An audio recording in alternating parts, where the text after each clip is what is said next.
Hello, hello, hello. It's good to be here. My name is Dr. Sam-Oyerinde, and today we'll be talking about refractive errors in children. The good thing is that the World Sight Day for this year, the theme was Children Love Your Eyes. And that means, it's just a pointer towards our children loving their eyes, not having any difficulties or challenges in their vision. And, I'm happy we're having this discussion today because refractive error is one of them. It's like the most common actually cause of uncorrected visual impairment in children. And so here we are. What is refractive error? What are refractive errors? So this is just a picture showing the normal function of the eyes. And normally the eyes creates a clear image because the cornea and the lens, these are things we can see them in front of the eye. This diagram may not truly depict them, but it doesn't point at them. But we do have those structures there. We have the lens and the cornea, in front of the eye. And what they do is they help to bend incoming rays of light to focus them on the retina. The retina is the back of the eye. And so normally the shape of the cornea is fixed, but the lens is the one that changes shape. It sometimes goes flatter or it goes more globular, that's more curved in a more curved fashion, such that, when the eye is trying to focus, the lens adjusts to allow that image to fall on the retina. So when there is a problem with any of these functions, and also it's important to mention the size of the eye. So I'll be talking more about this later. When there is any issue along this line, we do have refractive errors. And what I want to say is that they are not something that should be stigmatized. I know there are myths going around about, oh, I don't want my child to wear glasses. Oh, what happened? Oh no, it's just like, the way we have different types of people. Some people are tall, some people are not so tall. That's the way the eye is as well. It's just the physiological state of that eye. And sometimes help is just needed for children to see better. And we shouldn't hesitate if this is the case. So this is the eye. I've talked about this. We have the distant focus. We have the near when there's a closer focus or a nearer focus. And then, this is normal vision. This is the normal vision. And when the eye focuses normally, we have a clear image, just like we can see on the left. We have a clear image that is formed on the retina. But in refractive errors, the images appear blurry, like we can see on the right. And this, imagine a child seeing this. Children are very resilient. Children may take a long time. They're very tolerant before they talk. They may have suffered in silence for a very long time. So it's the duty of we as parents to ensure that we are very vigilant and we engage our children's teachers. We are very close to the teachers of our children, knowing what's going on. Are there any difficulties? Perhaps it may just be that the child isn't seeing well. And the child may not even know. The child may just feel like, okay, I just can't see well. The child may not know that it's his or her eyes that have, that needs to be checked. So it's our duty as parents, caregivers, to be on the lookout and intervene when necessary. So what are the types of refractive error? We have long-sightedness, which is what we call hyperopia. We have short-sightedness. We have astigmatism. In adults, we do have what we call presbyopia, which isn't like a typical refractive error. It's just an aging, it's a phenomenon, it's a condition that happens with age. But today we're just going to be focusing about the hyperopia, that is long-sightedness, short-sightedness, and astigmatism. In hyperopia, what do we have? Here, the eyeball is too short. It's as simple as that. The eyeball is not long enough such that images that come into the eye, they fall behind. We can see from this picture, we have an image coming into the eye and it falls behind the retina. Sometimes it may be that the refractive power of the cornea and the lens are not enough as well, such that they do not focus the light, they are not strong enough to focus the light on the retina. So all these interplay of mechanisms can cause, the light to focus behind the retina. And, this uh people usually, the lens is supposed to be flexible enough when it's mild, when it's just mild long-sightedness, the lens will adjust and help to properly refocus the light. That's what we call accommodation. But sometimes this does not happen when the hyperopia is more than necessary. So that is hyperopia. It is simply that images are not falling on the retina, rather they are falling behind the retina, mostly because the eyeball is not long enough. On the outside you do not see the eyeball. The eyeball is, more falls more, it's within the globe, so it's not something we can see. We have myopia. This is short-sightedness, and we can see the normal vision here. Normal vision, like we said, should fall on the retina, and then we should have a clear vision. But in myopia, most times the eye is longer than it should be, or the power of the lens and the cornea is too much, such that that's that image that is coming into the eye falls right in front of the retina, not falling on the retina. And then from this image, we can see that it's only what is near that this person can see. It can't see what is behind. And we need to know that myopia is a lot in children. We do have a lot of myopia in children. That's short-sightedness.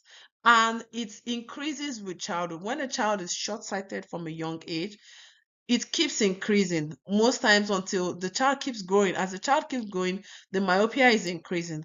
So, such that when the child gets to the end of his or her growth phase, the eye stops growing. Sometimes it may even continue. And myopia is associated with a lot of complications. And so myopia is actually a very unique refractive error, because even lately we've had studies, multiple studies, that have associated myopia with screen time. That the more screen time the children have, the increase in the prevalence of myopia. And this is something that we will talk about possibly when we get to the prevention and treatment. I'll talk more on this.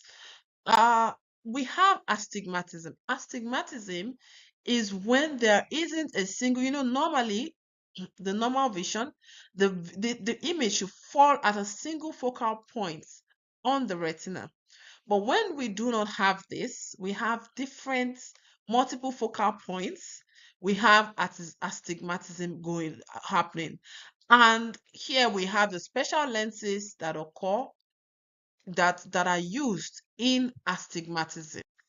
So what causes astigmatism? What are the causes of astigmatism? It's majorly because of this same cornea and lens that we've been talking about having an irregular shape. It could be either of them or even both.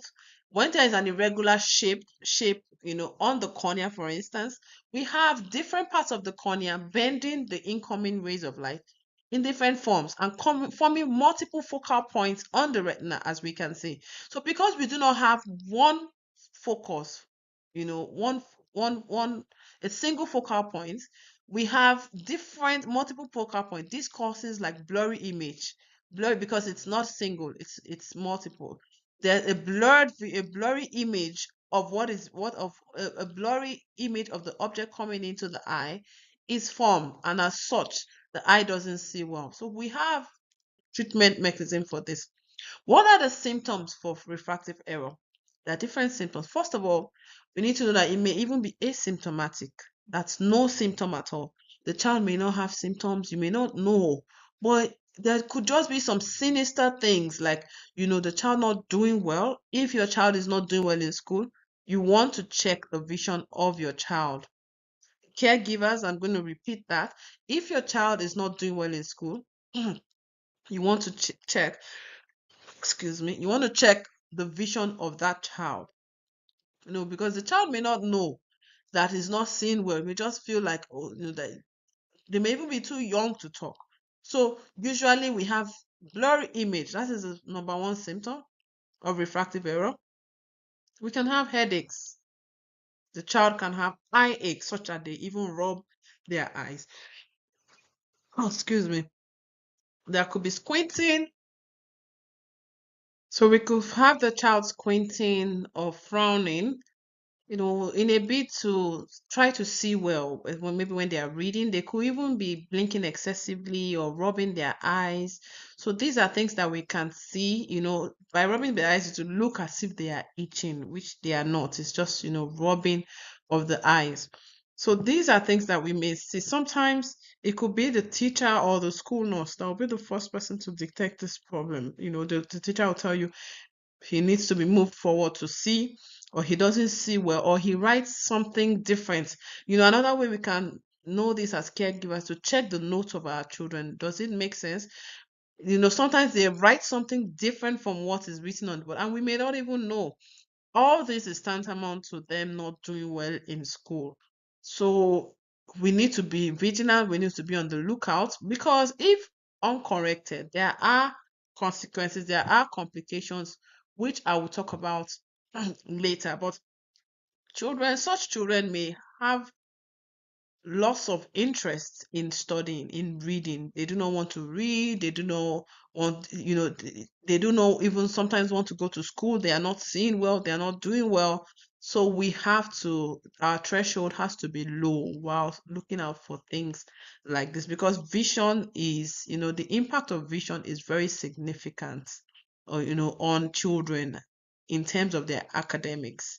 Um, how do we know that a child has problem? Just like we have said, this is when we've looked out, we've seen that, okay, something may be going on. But even if you don't feel anything should be going on, it's good to have the children check their eyes at some stage. By age 3, 4, a child should get his or her eyes checked. Even before this, it said that even from the age of 1, you know, you want to check your child's eyes just to be sure. There are other things, it may not be refractive error this time around, but when it comes to refractive error, you can, when they are 3 or 4 years old, you want to check them. And once they've started school, you want to check them out.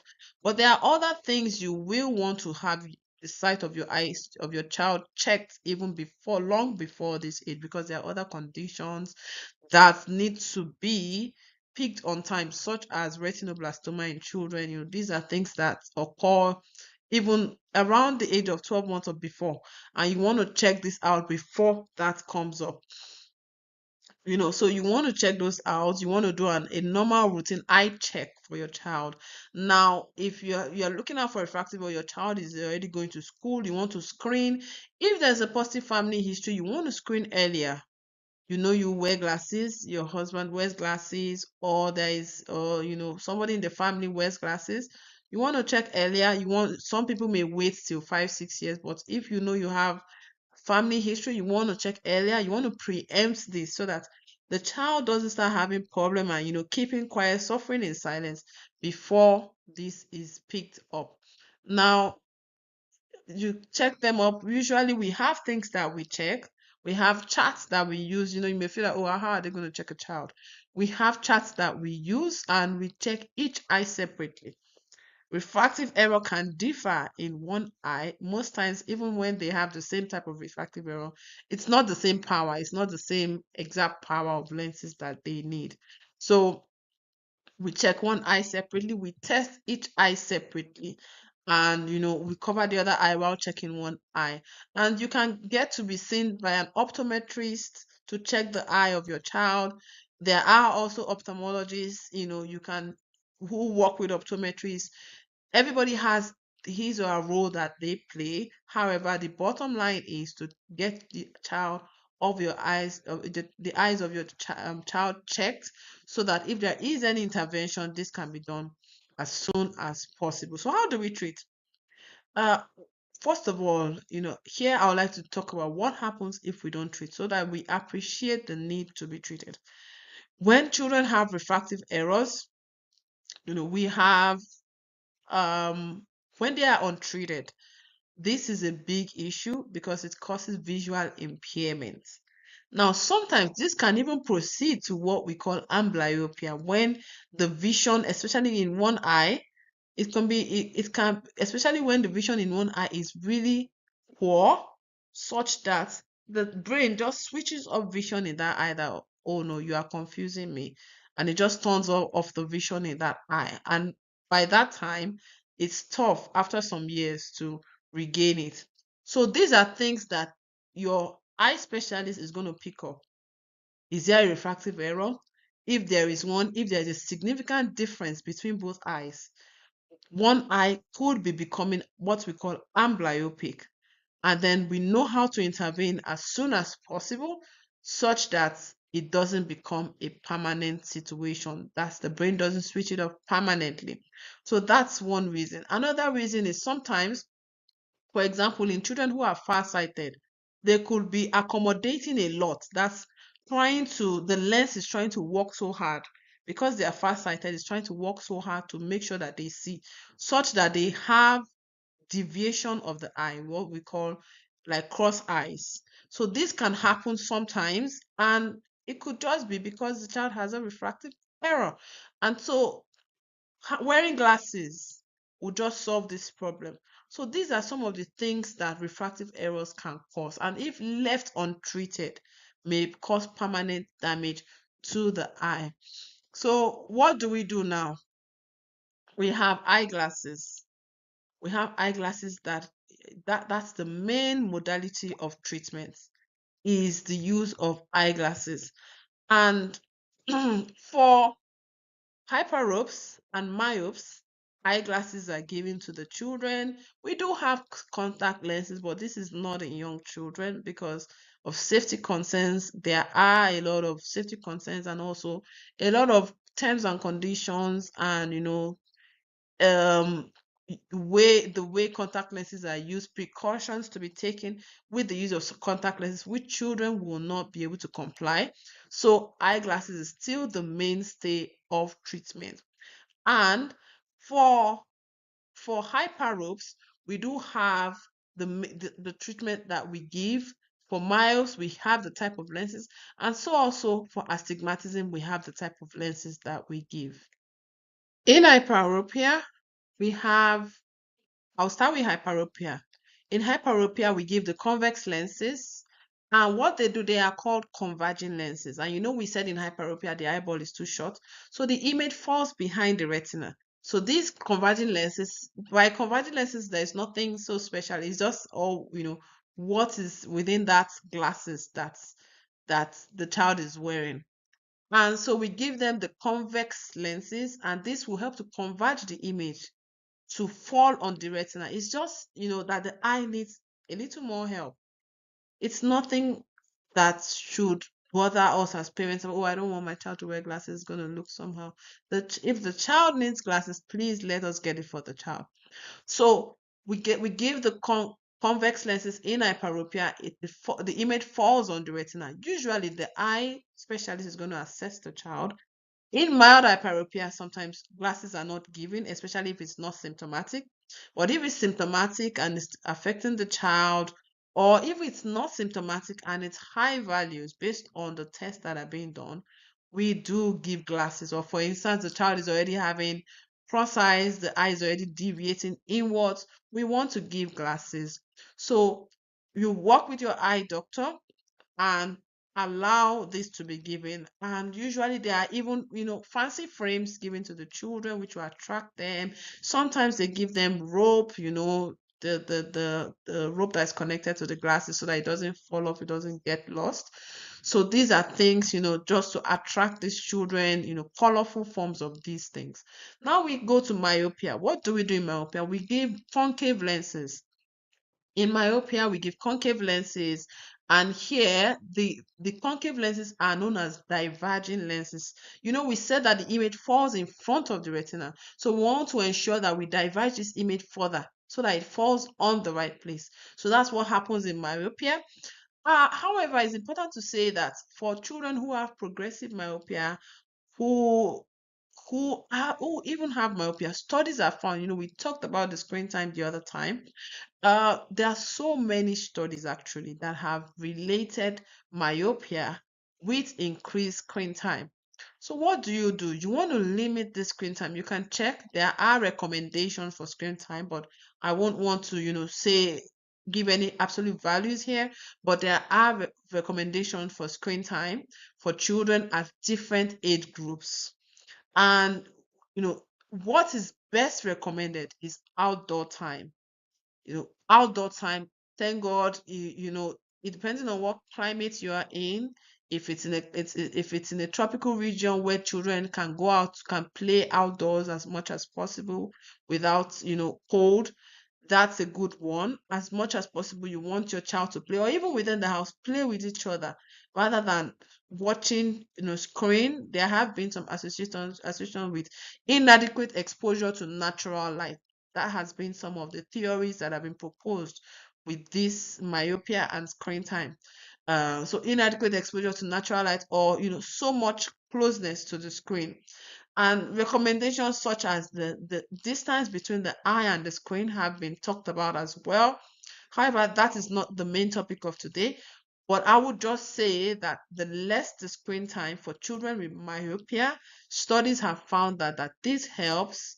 Lesser screen time helps to reduce the progression of myopia, because there are so many long-term complications of myopia. That is short-sightedness. So we do not want these children to progress. So that is myopia. And then in astigmatism, we use what we call cylindrical lenses. So all these things, sometimes I would like to say that there is a mix of some refractive errors, like hyperopia or myopia can a lot of times, also have astigmatism component in the same eye. But not to fear, not to worry. These are things that a simple pair of glasses can solve. So today we've talked about the refractive errors, the different types, how to diagnose, importance of early screening or being vigilant. And, I would like to just conclude with the role of the parent. We've also talked about the treatment. So what is the role of the parent? First of all, you do not take in myths or hearsays. Oh, the glasses does this. It makes the child will never get healed. No, if the eyeball is too short or the eyeball is too long, it's just like someone not being tall or someone being so tall. And then you say, oh, if the person who is short wears heels, the person will never grow tall. That's exactly, what we are trying to say in, trying to relate the two circumstances.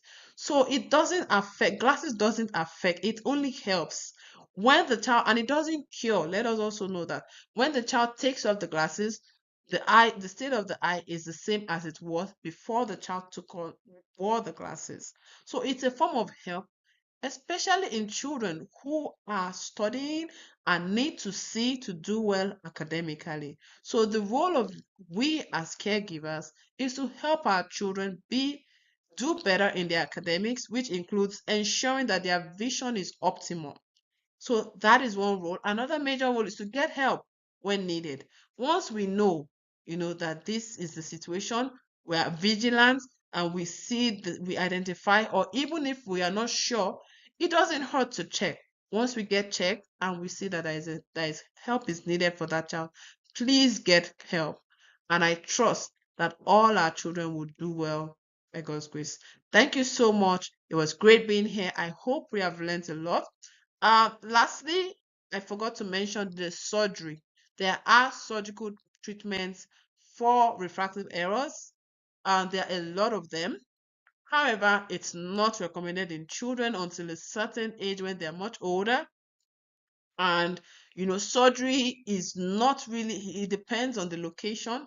It's not provided by some eye specialists. And if at all it wants to be done, we want to be sure that we're getting it from the best hands, and definitely not in children.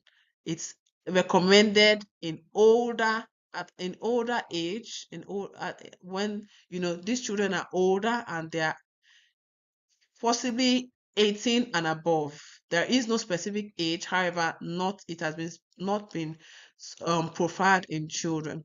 Thank you so much for your time. It was great being here. Great talking to you.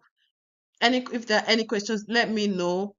Um, Hope to see you later and hope to have another wonderful discussion like this, possibly another topic next time. Bye for now and enjoy the rest